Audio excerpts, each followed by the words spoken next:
দেবী দশভুজা দুর্গা মায়ের পুজো আর মাত্র কয়েকদিন বাকি। মৃৎশিল্পীদের কাজের ব্যস্ততা তুঙ্গে।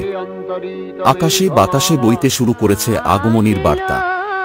কিন্তু মা দশভুজার 10 হাতে অসুর বধের জন্য যে অস্ত্র দেওয়া হয়, আসুন জানি মা দুর্গার 10টি হাতে 10টি অস্ত্র কি কি।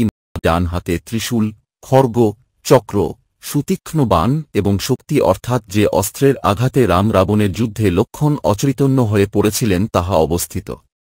দেবীর বামে হাতে খেটক অর্থাৎ ঢাল, পূর্ণচাপ অর্থাৎ ধনু, পাশ অর্থাৎ ফাঁস যুক্ত দড়ি, অঙ্কুশ অর্থাৎ মাহুতেরা যার দ্বারা হাতিকে নিয়ন্ত্রণ করেন, এবং ঘণ্টা বা কুঠার অবস্থিত। এই রূপ 10 হাতে 10 প্রকার অস্ত্র ধারণ করে মা দুর্গা মহিষাসুর অসুরকে দমন করেন, তাই মা দুর্গার আরেক নাম মহিষাসুরমর্দিনী। ভিডিওটি ভালো লাগলে লাইক, কমেন্ট ও শেয়ার করুন আর নিয়মিত আপডেট পেতে চ্যানেলটিকে সাবস্ক্রাইব করুন এবং বেল আইকনে গিয়ে ক্লিক করুন।